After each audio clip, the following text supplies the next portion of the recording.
Assalamualaikum warahmatullahi wabarakatuh. Selamat malam, salam sejahtera untuk kita semua. Om Swastiastu, Namo Buddhaya, Rahayu. Bapak Ibu yang sangat saya hormati, para hadirin pemirsa debat malam ini yang sangat saya muliakan. Saya dan Pak Mahfud mulai perjalanan pada saat pembukaan kampanye dari ujung timur Indonesia dan barat, dari Sabang sampai Merauke.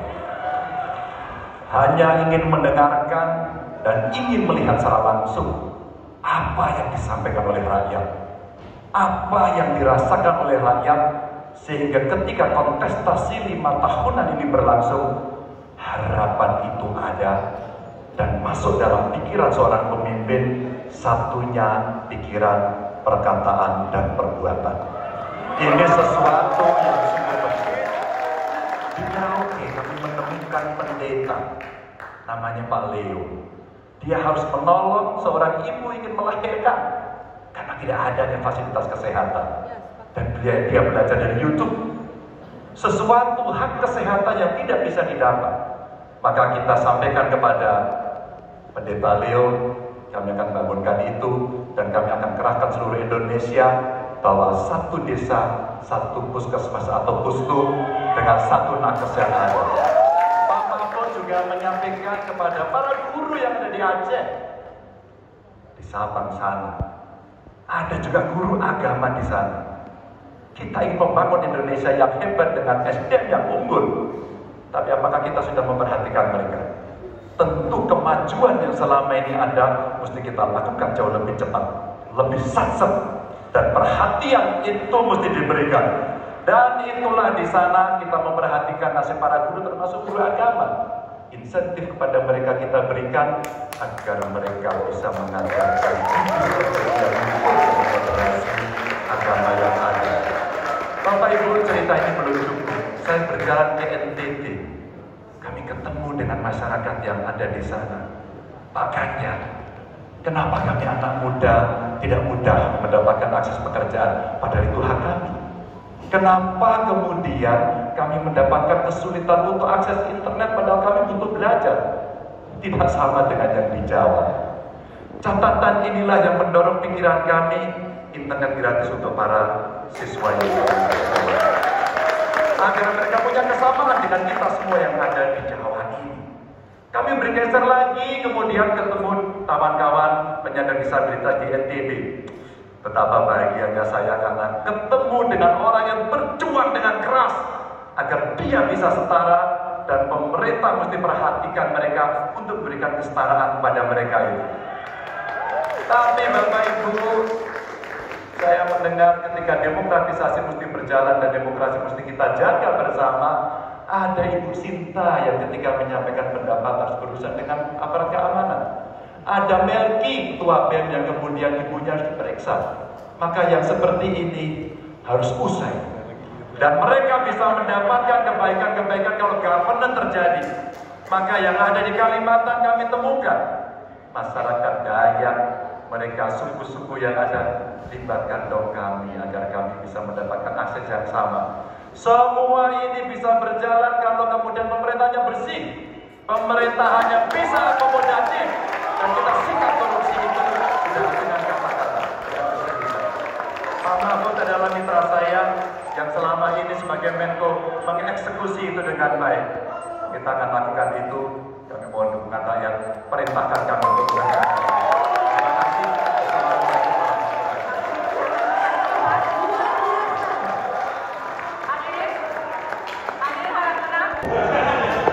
Tapi untuk Pak Prabowo saya harus mengingatkan Pak, pupuk langka terjadi di Papua Pak, pupuk langka terjadi di Sumatera Utara Pak, pupuk langka terjadi di NTT, NTB, Kalimantan Timur, termasuk bensin. Mungkin Bapak sedikit agak lupa untuk saya bisa mengingatkan, karena Bapak pernah menjadi ketua HKTI. Pak, data petani kita tidak pernah beres. Maka kalau kemudian satu data petani itu bisa kita kelola, maka distribusi pupuknya harus bisa sampai dalam tempat sasaran. Pada saat yang sama, kuota pupuk tidak boleh dibatasi. Maka ini yang saya telepon langsung kepada Pak Wapres saat itu, Pak Wapres please, kasih tambahan. Kalau tidak cukup. Dan ini terjadi di seluruh Indonesia. Maka inilah yang kita kerjakan.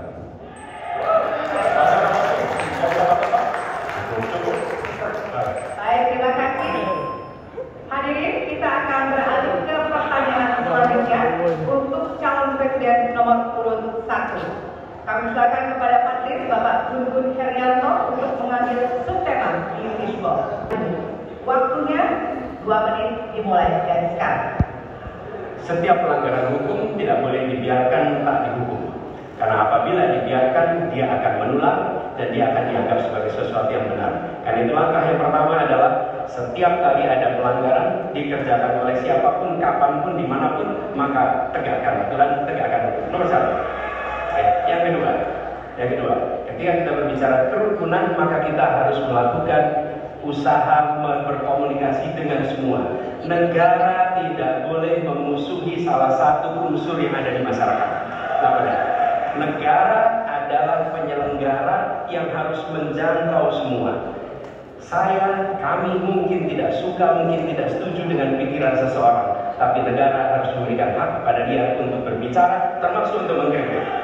Sehingga ada ruang kebebasan kepada rakyat untuk menyampaikan pendapatnya. Jadi, kita harus sadar, negara bukan mengatur pikiran, negara bukan mengatur perasaan, negara mengatur tindakan. Di situ kita ada. Dan bila melanggar, maka itu dilakukan tindakan penegakan hukum. Lalu, ketika sampai kepada usaha untuk menjangkau semua, pasti komunikasi dilakukan. Tapi selalu saja ada peristiwa pelanggaran, ada peristiwa kekerasan, dan seringkali rakyat tak tahu kemana harus melaporkan. Dan ketika mereka berhadapan dengan pihak lain, seringkali mereka membutuhkan bantuan hukum. Karena mereka berhadapan dengan berbagai unsur yang ada di masyarakat. Karena itu kami merencanakan membuat sebuah program yang disebut sebagai online untuk pelayanan pengacara gratis. Jadi ini adalah online pelayanan gratis yang kami sebut sebagai, istilah yang kami gunakan adalah hotline Paris, itu namanya kira-kira. Nah, dengan cara begitu, maka rakyat mengalami masalah bisa minta tolong kepada negara untuk didampingi pengacara dari negara. Terima kasih. Terima kasih. Dan selanjutnya kami persilakan kepada calon presiden nomor 2 untuk menanggapi jawaban dari calon presiden nomor 1. Waktu Bapak 1 menit dimulai dari sekarang.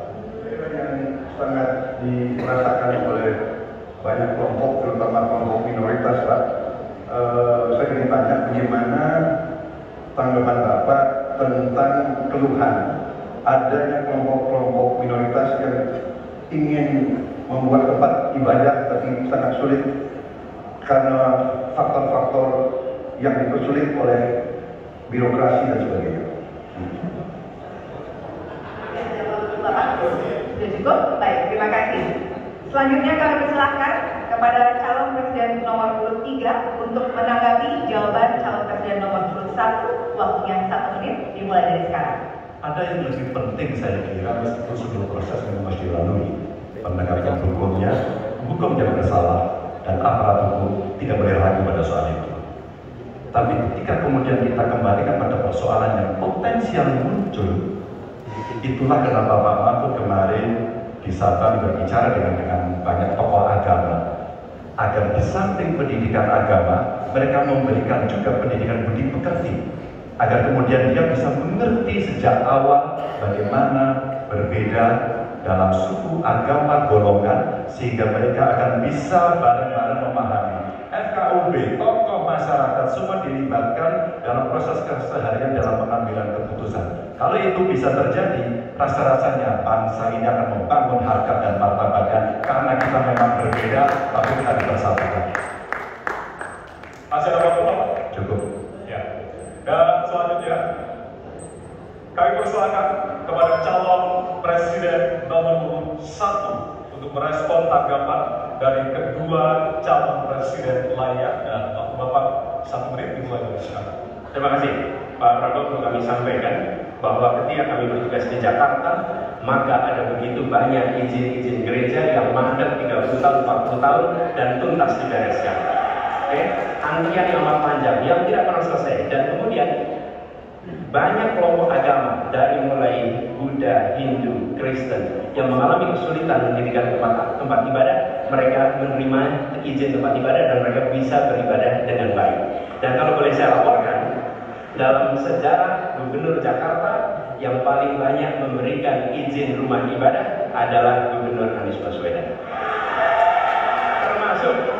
ketika umat Islam mau mendirikan masjid dan tidak bisa mendapat izinnya, saya bicara. Ketika umat Kristen mendirikan gereja tidak bisa mendapatkan izin dari masyarakat, saya bicara. Dan semuanya akhirnya mendapatkan izin untuk bisa beribadah. Terima kasih.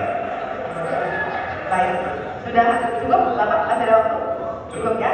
Baik, terima kasih. Kita berikan tepuk tangan buat calon presiden 2024. Kami persilakan kepada Bapak-Bapak untuk kembali ke tempat.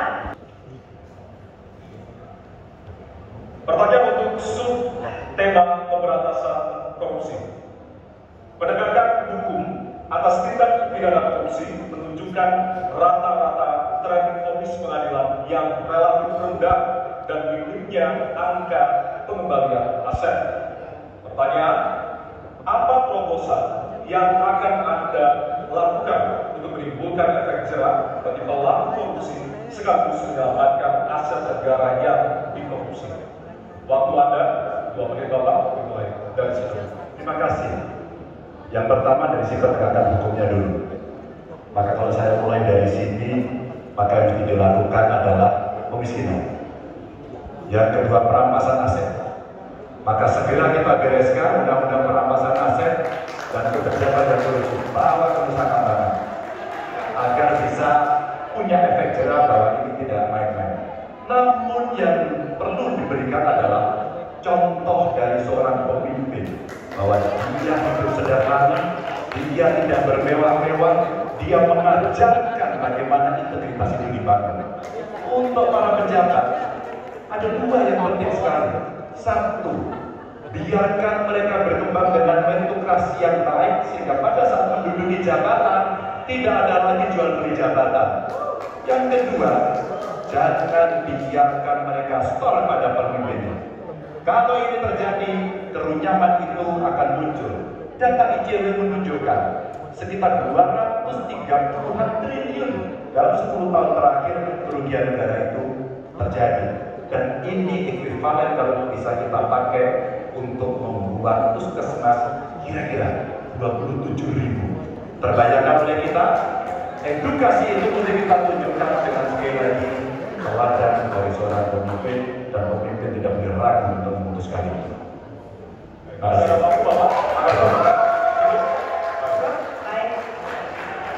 Senang. Terima kasih. Kami persilakan kepada calon presiden nomor urut 1 untuk menanggapi jawaban calon presiden nomor urut 3. Waktunya 1 menit dimulai dari sekarang. Koruptor dijeratkan dengan undang-undang perampasan aset disahkan dan hukumannya mengikuti pemiskinan. Satu. Yang kedua, yang tidak kalah penting, undang-undang KPK harus direvisi sehingga KPK menjadi lembaga yang kuat kembali.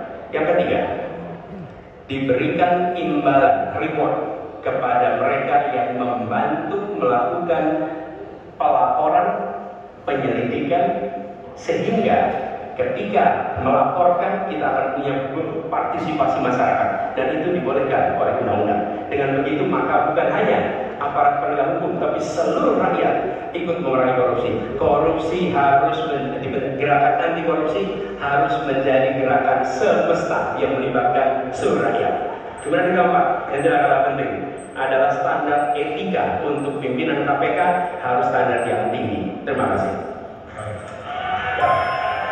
Dan selanjutnya kami silakan kepada calon presiden nomor urut 2 menanggapi jawaban dari calon presiden nomor urut 3. Waktu Bapak 1 menit dimulai dari sekarang. Terus terang saja, saya dalam hal ini setuju dengan sikap dan jawaban dari Pak Ganjar masalah korupsi. Korupsi adalah pengkhianatan terhadap bangsa. Korupsi harus diberantas sampai ke akar-akarnya. Kita harus perkuat KPK, kita harus perkuat juga kepolisian, kita harus perkuat juga kejaksaan, kita harus perkuat ombudsman, semua badan-badan yang bisa membantu untuk mitigasi korupsi harus kita perkuat. BPK, BPKP, inspektorat tiap kementerian ini harus diperkuat. Jadi saya sependapat korupsi harus diberantas sampai seakar-akarnya.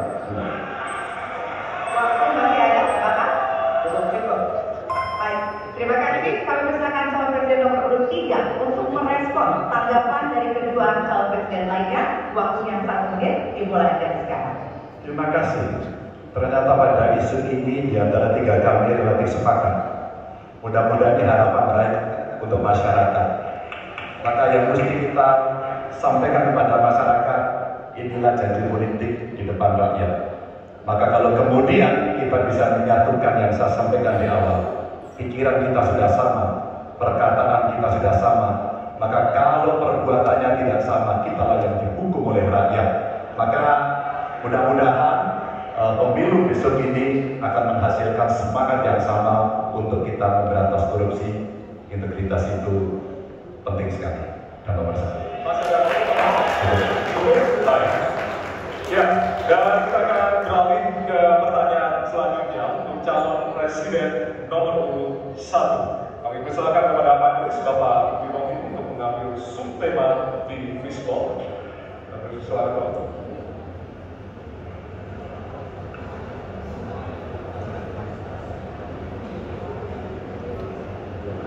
Diperlihatkan kepada kami semua, Pak.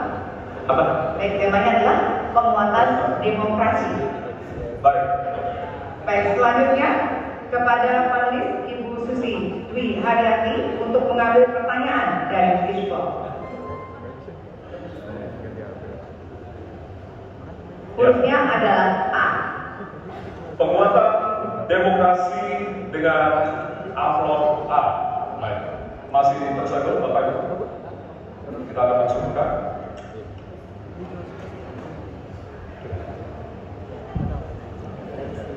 Salah satu pilar penting demokrasi adalah partai politik. Namun kepercayaan publik terhadap partai politik di Indonesia selalu rendah. Pertanyaan, apa kebijakan yang akan Anda lakukan untuk melakukan pembenahan tata kelola partai politik? Waktu untuk menjawab 2 menit dimulai dari sekarang. Saya rasa lebih dari sekedar partai politik. Rakyat tidak percaya pada proses demokrasi yang sekarang terjadi. Itu jauh lebih luas dari sekedar partai politik. Ketika kita bicara demokrasi, minimal ada 3. Satu, memang 3. Satu adalah adanya kebebasan berbicara. Yang kedua, adanya oposisi yang bebas untuk mengkritik pemerintah dan menjadi penyeimbang pemerintah. Yang ketiga, adanya proses pemilu, proses pilpres yang netral, yang transparan, jujur, adil. 3. Dan kalau kita saksikan daerah ini, 2 ini mengalami problem. Kita menyaksikan bagaimana kebebasan berbicara menurun, termasuk mengkritik partai politik. Dan angka demokrasi kita menurun, indeks demokrasi kita. Bahkan pasal-pasal yang memberikan kewenangan untuk digunakan secara karet kepada pengkritik, misalnya Undang-Undang ITE atau pasal 14, 15 Undang-Undang Nomor 1 tahun 1946, itu semua membuat kebebasan berbicara menjadi terganggu. Yang kedua, oposisi. Kita saksikan minim sekali ada oposisi selama ini. Dan sekarang ujiannya adalah besok. Bisakah pemilu diselenggarakan dengan netralitas, dengan adil, dengan jujur? Ini ujian ketiga. Jadi, persoalan demokrasi kita lebih luas dari segala persoalan kepada partai politik. Nah, bagaimana untuk partai politik sendiri? Partai politik perlu membalikan kepercayaan. Tapi di sini ada peran negara. Menurut saya salah satu masalah yang mendasar, partai politik ini memerlukan biaya. Dan biaya politik selama ini tidak pernah diperhatikan di dalam proses politik. Untuk kampanye, untuk operasional partai, semua ada biayanya. Sudah saatnya pembiayaan politik itu dihitung dengan benar, ada transparansi, sehingga rakyat pun melihat ini institusi yang bisa dipertanggungjawabkan. Jadi salah satu reformnya adalah reform pembiayaan politik oleh partai politik. Terima kasih. Baik. Waktu sudah habis, terima kasih. Kini kami persilakan calon presiden nomor urut 2 untuk menanggapi jawaban calon presiden nomor urut 1. Waktunya 1 menit dimulai dari sekarang. Mas Anies.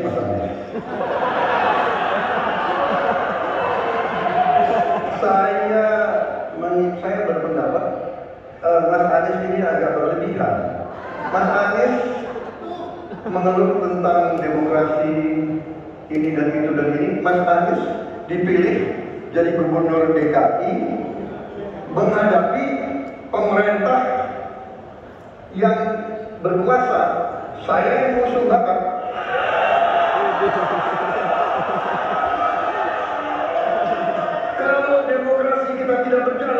tidak mungkin Anda jadi gubernur.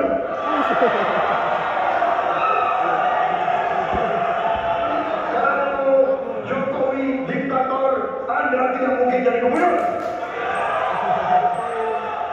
Saya waktu itu oposisi, Mas Anies. Anda ke rumah saya, kita oposisi, Anda terpilih. Waktu habis, Bapak.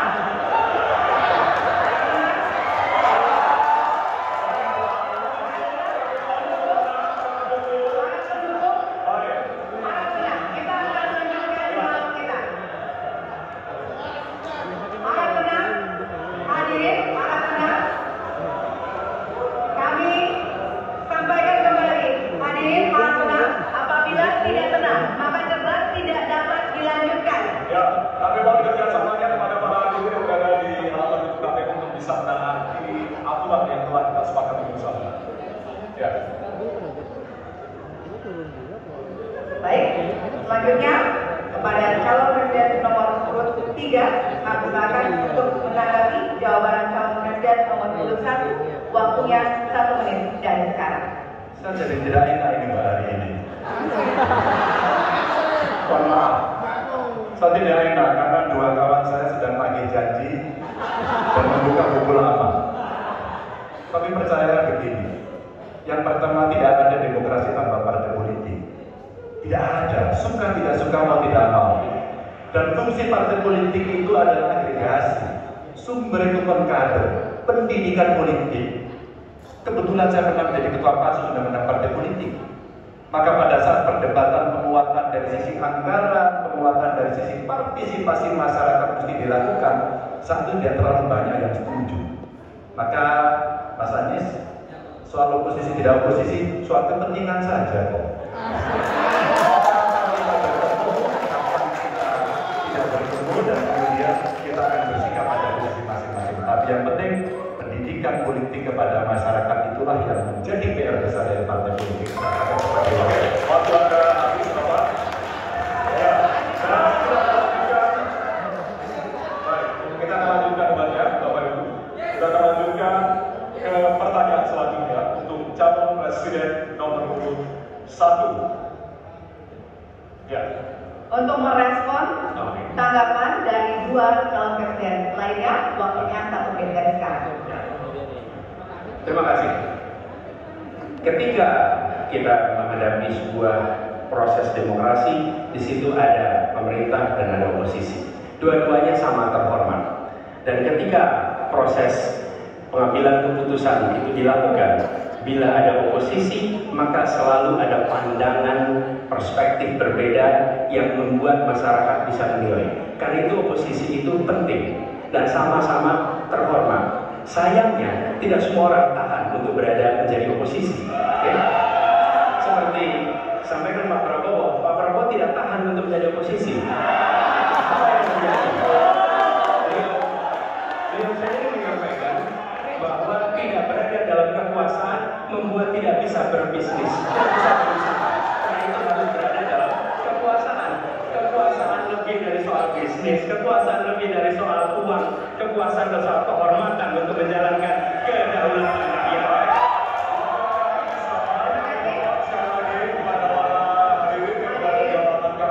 Ditahan dulu.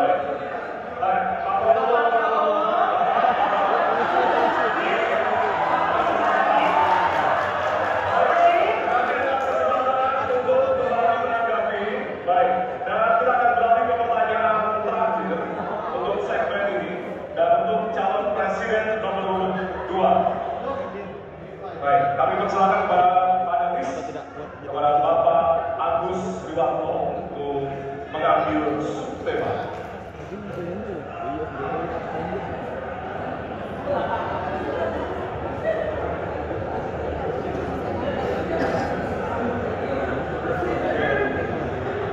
Kami mohon kepada hadirin untuk tenang, untuk menjaga kelancaran debat. Silakan Bapak dipersilakan kepada moderator perlihatkan. Subtema hukum. Baik, selanjutnya kami silakan kepada panelis Bapak Wawan Masud untuk mengambil pertanyaan dari fishbowl. Kami persilakan Bapak.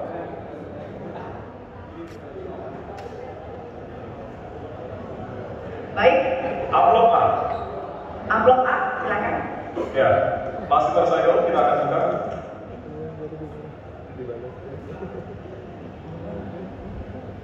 Kita akan langsung bacakan. Konstitusi mengharuskan kekuasaan kehakiman dijalankan secara merdeka. Sementara lembaga kekuasaan kehakiman saat ini cenderung diintervensi oleh cabang kekuasaan lainnya. Pertanyaannya, apakah Anda setuju dengan pernyataan tersebut?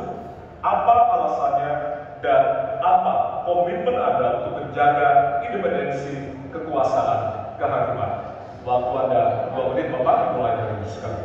Saya sangat setuju bahwa kehakiman harus independen, kehakiman harus yudikatif, harus independen, dan harus kuat, dan tidak boleh diintervensi oleh kekuasaan. Saya sangat setuju itu.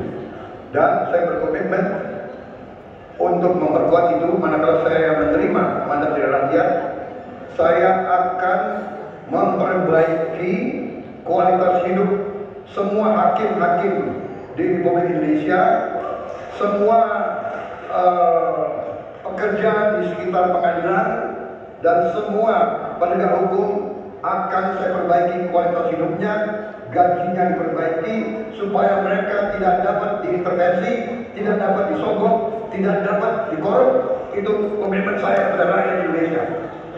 Terima kasih. Masih ada waktunya, Bapak, silakan menambahkan. Cukup. Cukup. Ya. Baik.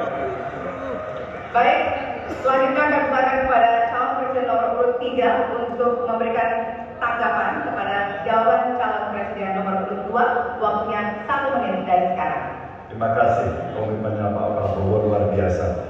Tapi dalam konteks kekinian, saya terpaksa, mohon maaf ini, terpaksa sekali saya harus bertanya, apa komentar Pak Prabowo terhadap putusan MK yang melahirkan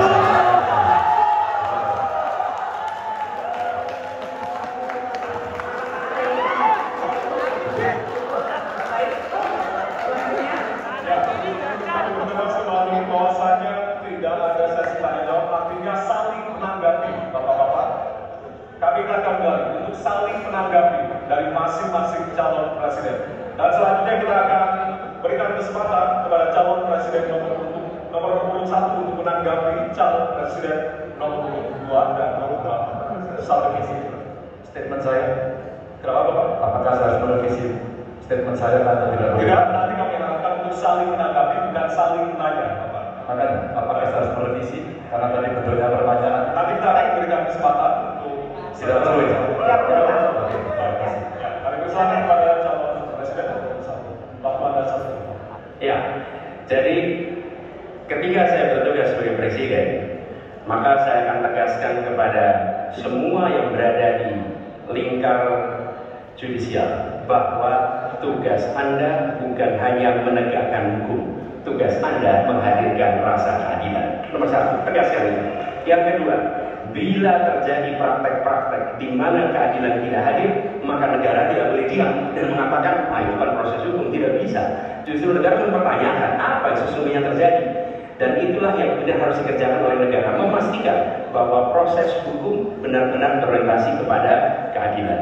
Lalu pada mereka yang bertugas, tadi disampaikan bahwa harus memastikan mereka memiliki remunerasi yang baik. Ya, itu penting. Dan yang tidak kalah penting adalah semua proses dilakukan secara transparan, promosi transparan, kasus transparan, sehingga ada kepercayaan kepada proses pengadilan. Terima kasih. Baik, waktu habis. Selanjutnya akan persilakan kepada calon presiden nomor urut 2 untuk merespon tanggapan dari calon presiden lainnya. Waktunya 1 menit dari sekarang. Saya kira mengenai Mahkamah Konstitusi, aturannya sudah jelas. Kita juga bukan anak kecil, rakyat kita juga pandai, rakyat kita lihat, rakyat kita tahu. Mas Ganjar, kita tahu lah ya bagaimana prosesnya, ya. Yang intervensi siapa? Ya, yang intervensi siapa? Tapi intinya adalah kita tegakkan konstitusi, kita tegakkan undang-undang, kita perbaiki yang kurang sempurna, dan kita patuh kepada komitmen undang-undang itu sendiri. Jadi saya kira itu tentang apa tadi disampaikan Pak Anies. Dalam hal ini saya setuju dengan Pak Anies. Saya pendapat kita harus membuat yudikatif kuat, harus ada merit system, harus ada ujian-ujian yang baik. Waktunya hakim itu, hakim yang terima kasih atas jawabannya. Sekarang kita